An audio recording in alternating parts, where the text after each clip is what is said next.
और चलिए इस बीच एक और बड़ी खबर आपको हम बता दें, और ये जो बड़ी खबर आपको हम बता रहे हैं वो आ रही है फरीदाबाद से, जहां पर एक और कोरोना पॉजिटिव यहां पर मिला है।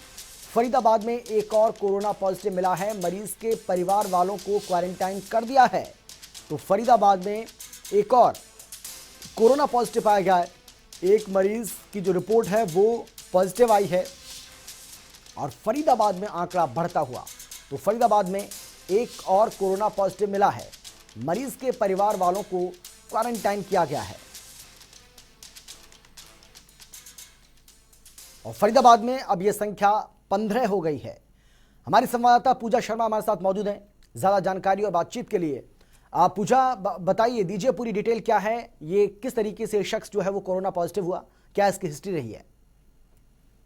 जी, यह 25 वर्षीय युवक है जो लकड़पुर शिवदुर्गा बिहार में रहता था और किडनी की बीमारी से पीड़ित था। दिल्ली के मूलचंद अस्पताल में इनका उपचार चल रहा था और वहां कुछ कोरोना के लक्षण इनमें दिखाई देने लगे। तो जो मूलचंद अस्पताल के जो वरिष्ठ चिकित्सक हैं उन्होंने युवक के परिजनों को सलाह दी कि उनका कोरोना का टेस्ट कराया जाए। तो अपोलो हॉस्पिटल में इन्होंने अपना टेस्ट कराया और वहां जब रिपोर्ट इनकी पॉजिटिव आई तो इन्हें वापस फरीदाबाद भेज दिया गया।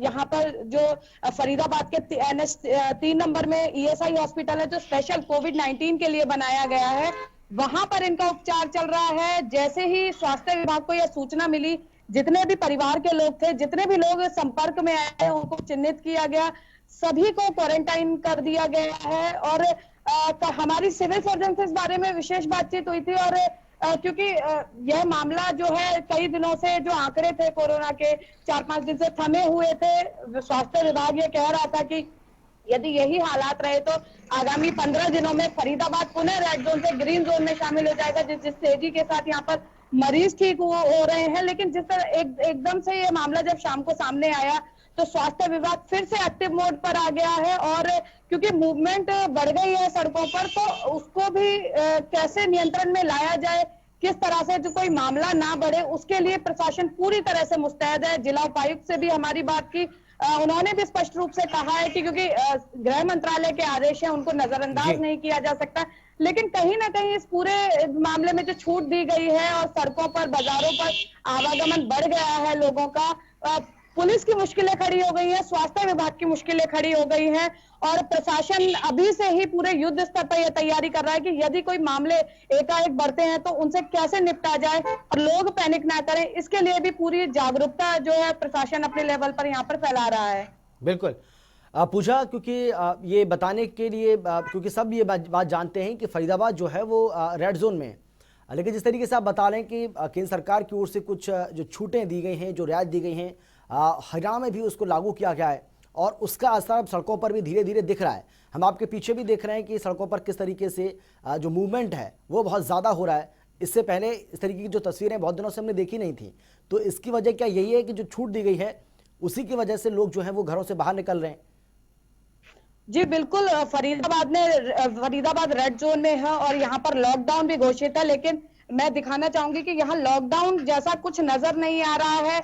और एक, क्योंकि हम सुबह से फील्ड में हैं, एक चीज और हमने नोटिस की कि लोग अपने बच्चों को लेकर घर से निकल रहे हैं, चाहे सामान लेने की बात करें या किसी और कार्य से बाहर निकलने की बात करें। बुजुर्ग भी हमने सड़कों पर देखे। फरीदाबाद के लिए काफी गंभीर स्थिति है क्योंकि बड़ी मुश्किल से स्वास्थ्य विभाग ने अथक प्रयासों के बाद इस पूरी स्थिति पर काबू पाया है और उसके बाद लगातार मूवमेंट बढ़ती जा रही है क्योंकि रमजान के कारण भी लोग खरीदारी के लिए घर से बाहर निकल रहे हैं। कल की यदि बात करें, असमंजस की स्थिति थी, बाजार पूरी तरह से खुले हुए थे, वहां पर अगर आप माहौल देखते तो इस तरह का माहौल नजर आ रहा है जैसे किसी बड़े त्योहार के समय बाजारों में माहौल होता है।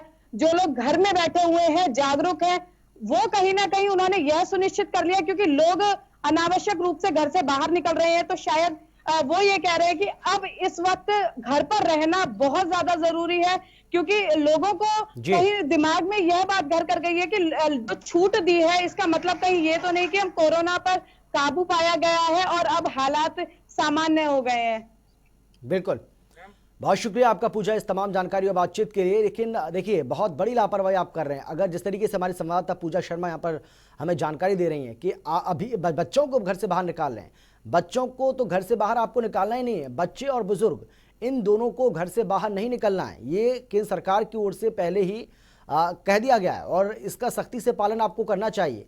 अगर छूट दी गई है तो हाँ, कहीं कहीं कुछ रियायतें दी गई हैं ज़रूर, तो वो आपकी सहूलियत के लिए दी गई हैं, लेकिन अगर कोई इसका नाजायज़ फ़ायदा उठाएगा तो प्रधानमंत्री मोदी पहले ही कह चुके हैं कि अगर इसका नाजायज़ फ़ायदा उठाया जाएगा तो उसको वापस भी ले लिया जाएगा। यानी कि जो भी सुविधा आपको दी जा रही है या जो भी सहूलियतें आपको दी जा रही हैं, अगर उसका आप गलत फ़ायदा उठाएंगे तो वो वापस भी हो जाएगा। और इसीलिए जनता टीवी भी आपसे ये बार बार अपील करता है कि आप बच्चों को, बुजुर्गों को तो कतई बाहर ना निकालें। अगर आपको सामान कुछ खरीदना है तो आप जाइए, घर में से एक व्यक्ति जा सकता है, सामान खरीद कर ला सकता है, सभी को जाने की ज़रूरत क्या है। और बच्चों को तो साथ में बिल्कुल ना लेकर जाएं। लेकिन फरीदाबाद में जो आंकड़ा ऐसा लग रहा था कि फरीदाबाद में काफ़ी हद तक कंटेन कर लिया गया है, अब एक और नया मामला यहाँ पर सामने आया है। एक और शख्स जो है वो कोरोना पॉजिटिव पाया गया है।